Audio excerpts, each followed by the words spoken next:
Bien-aimés dans le Seigneur, bonjour. Réveillons-nous et commençons une journée avec la méditation. Méditons ensemble est un programme journalier qui nous donne l'occasion de sonder les Écritures, de méditer la parole de Dieu et donner un sens spécial pour notre journée.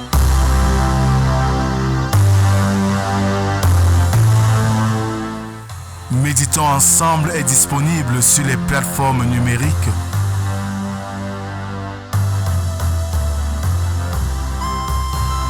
Pour vos sujets de prière, contactez la production au 237 6 91 28 29 85 via WhatsApp. Alors, bien-aimés dans le Seigneur, bonjour et bon réveil matinal. Nous sommes aujourd'hui le lundi 12 août 2024. Ce matin, Khaled Lemnoué déclare ceci. L'hypocrisie, c'est le contraire de la sincérité. C'est l'attitude consistant à dissimuler son caractère ou ses intentions véritables. Combien y a-t-il d'hypocrites dans le monde ? Il est plus facile, je crois, de compter combien ne le sont pas. Fin de citation. Ouvrons nos cantiques sur les airs de la foi, numéro 80, pour chanter ensemble « Qui me relève ?» Première strophe uniquement.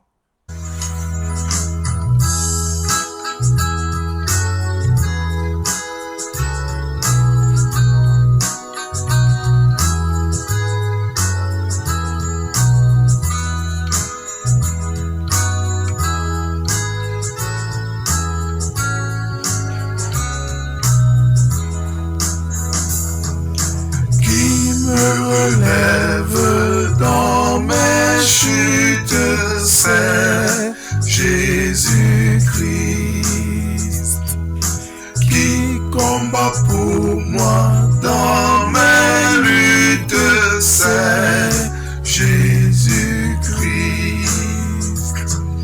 Jésus a parlé, je veux croire que j'ai pu lutter pour sa gloire, car mon bouclier, ma victoire, c'est Jésus-Christ.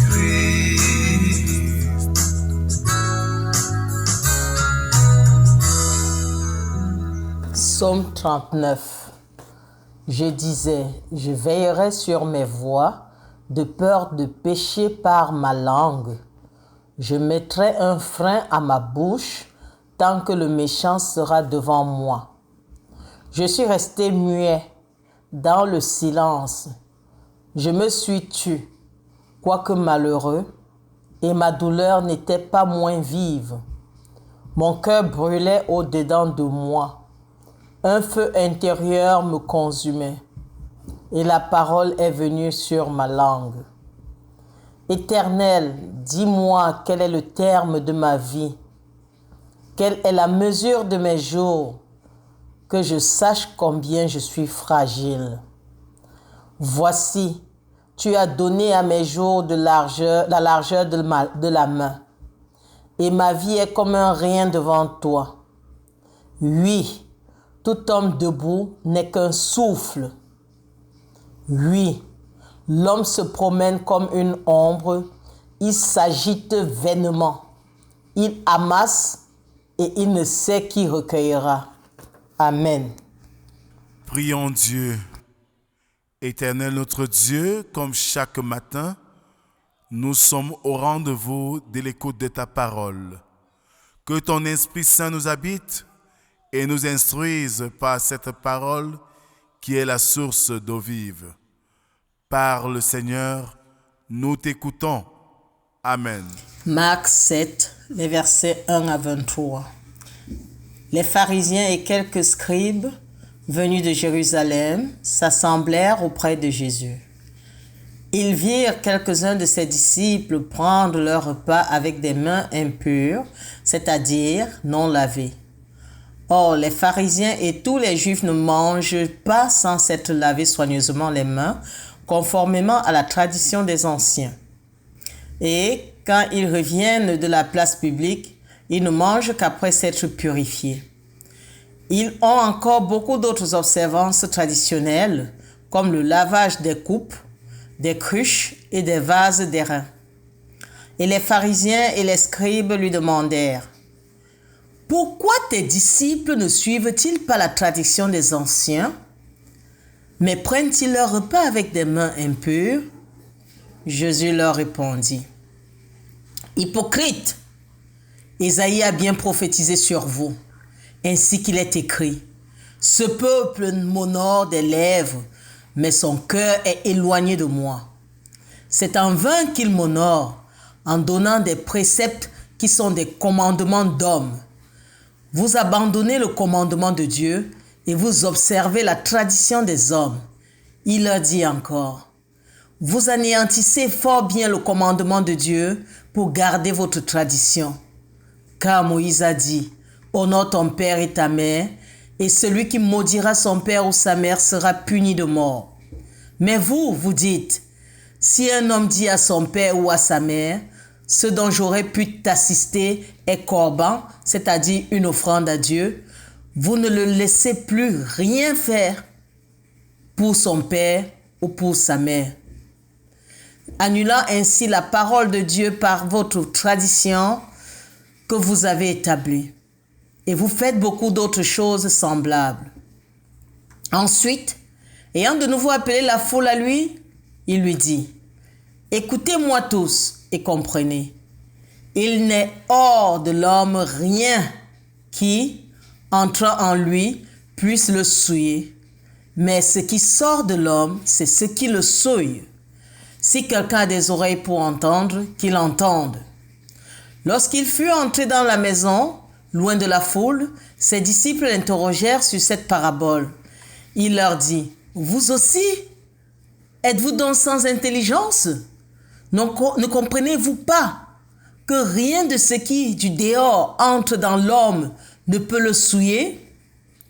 Car cela n'entre pas dans son cœur, mais dans son ventre, puis s'en va dans les lieux secrets qui purifient tous les aliments. » Il dit encore: « Ce qui sort de l'homme, c'est ce qui souille l'homme. Car c'est du dedans, c'est du cœur des hommes que sortent les mauvaises pensées, les adultères, les impudicités, les meurtres, les vols, les cupidités, les méchancetés, la fraude, le dérèglement, le regard envieux, la calomnie, l'orgueil, la folie. Toutes ces choses mauvaises sortent du dedans et souillent l'homme. » Amen. Toutes ces choses mauvaises sortent du dedans et souillent l'homme.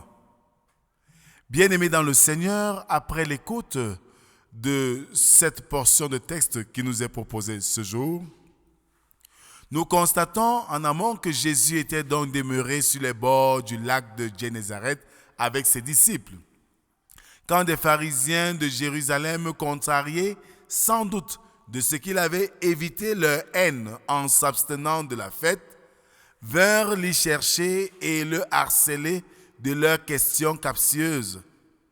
Ce qui caractérisait la religion des pharisiens et de leurs adeptes, c'était, avons-nous dit ailleurs, l'observance scrupuleuse des lois cérémonielles promulguées par Moïse, forme qui leur apparaissait comme constituant l'essence même du culte.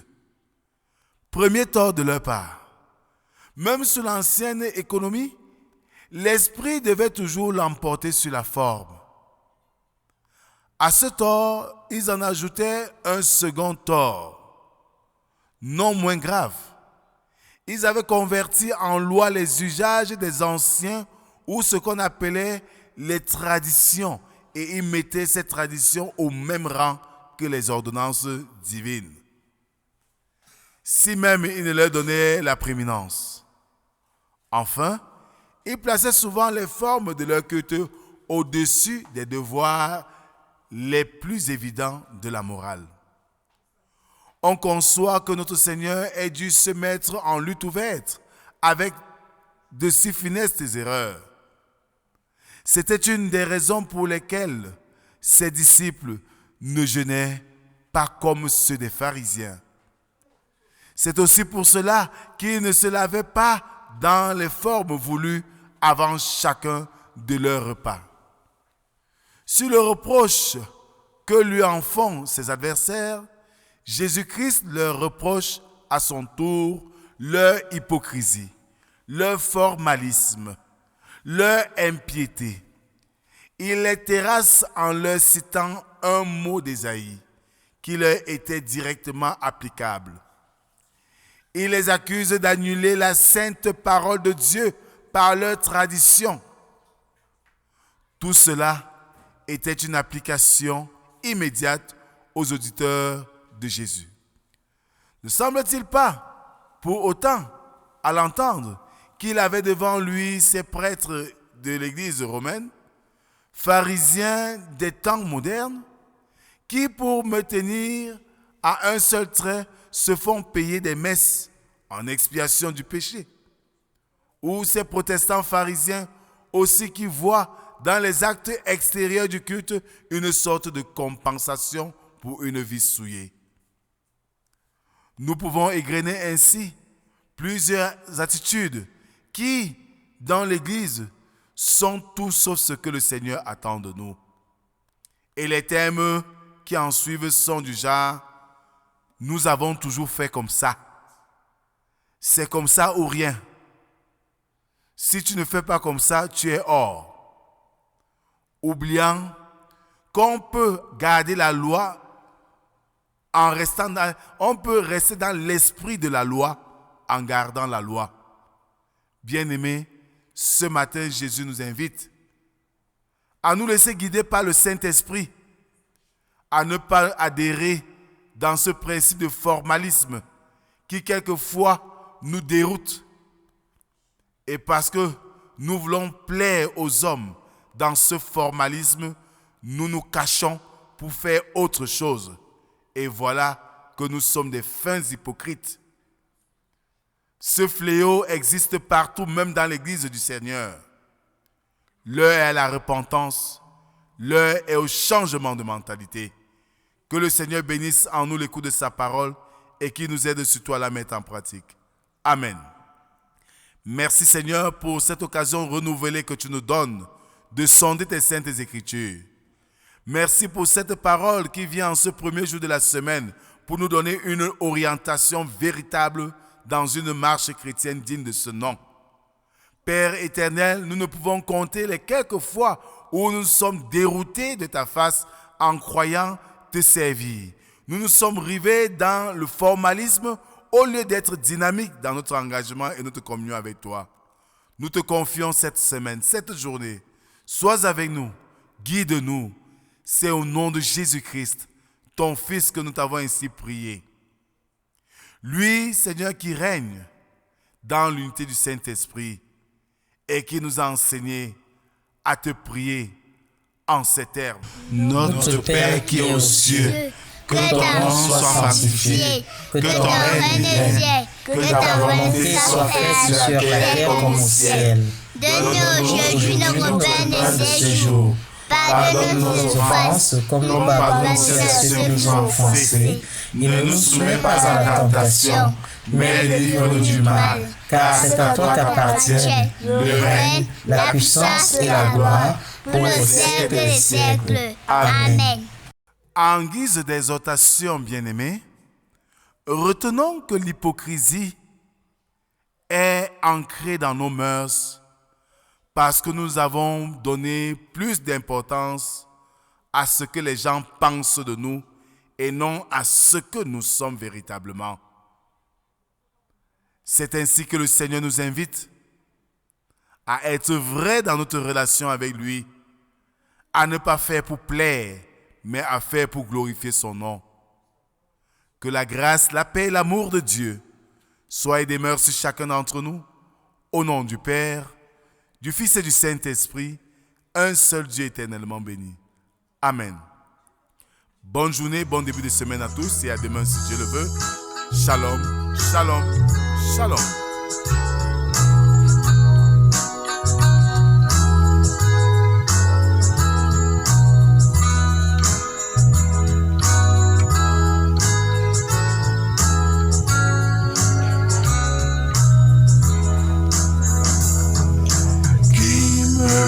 Relève dans mes chutes, c'est Jésus-Christ qui combat pour moi dans mes luttes, c'est Jésus-Christ. Jésus a parlé, je veux croire.